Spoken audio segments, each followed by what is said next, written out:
Hello everyone, happy wonderful Wednesday to you. On this very cold and very wet Wednesday in Baton Rouge, Louisiana, may you enjoy moments of peace, ease, and well-being for your different kind of happy.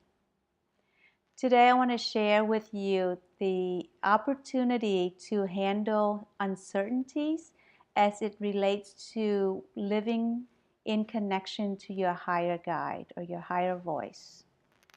On Monday's video, I offer the opportunity to look at how we can overcome what may seem to be the paradox of living with effort from a state of surrender, and how that may begin to show up in your life.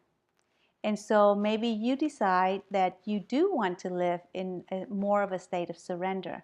Well, how do you know that the voice that comes through is the right voice, and that is the voice for you to surrender to?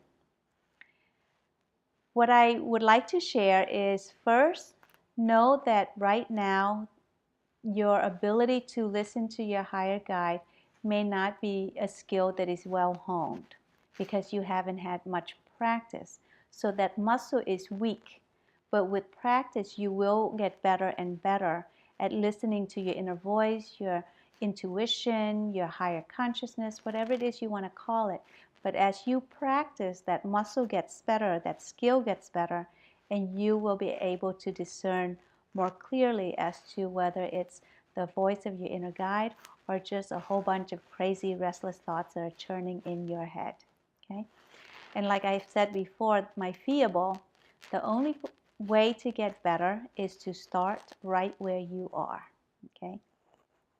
Second thing I would like to say about that is a technique that you can begin to use to begin to learn how to listen to your inner voice better. And this technique is simply doing the opposite of what you normally do.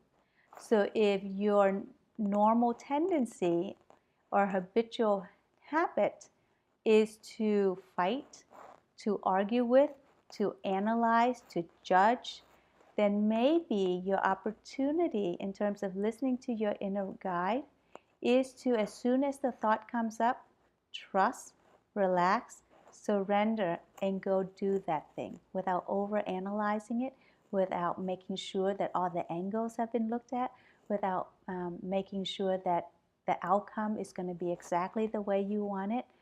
And so just trusting that that first voice is what I'm going to do, regardless of how the outcome may turn out.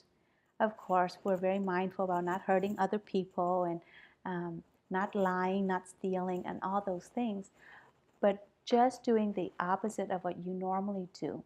And so if your normal reaction is to withdraw, to hold back, to hide, then when that voice comes through to speak up and you resist that voice, then you know that here's an opportunity to do the opposite and to speak up.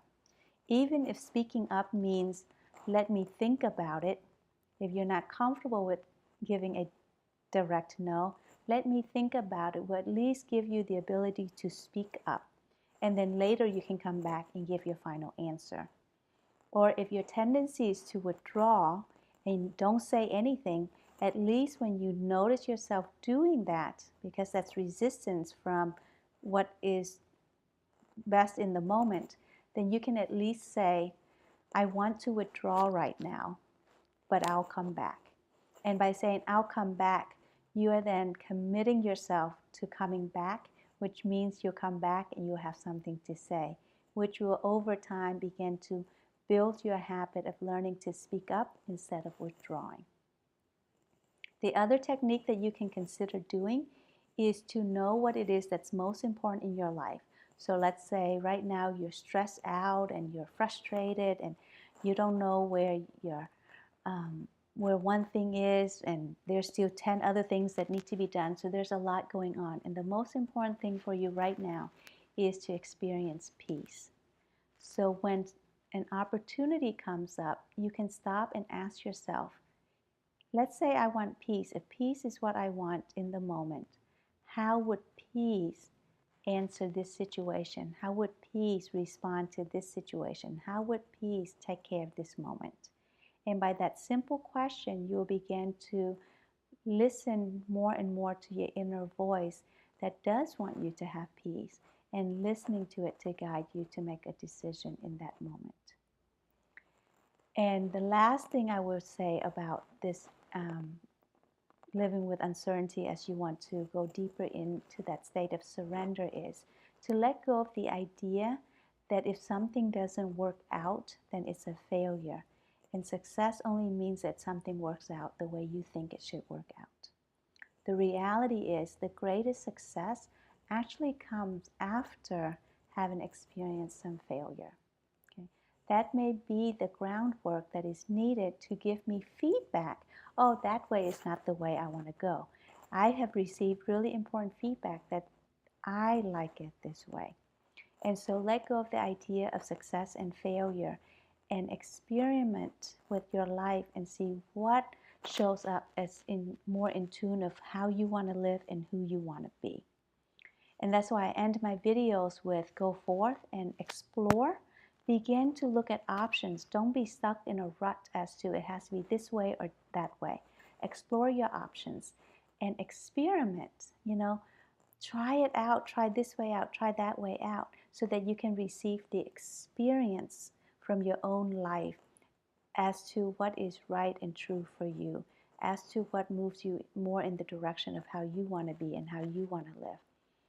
And once you know from your own experience, it really doesn't matter what other people say and what their opinions are. You know what your truth is, and then it gives you the ability to live from the place of your own truth much easier. So I hope that's helpful to you.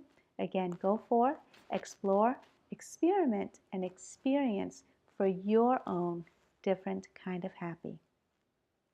Thank you so much for watching, and namaste.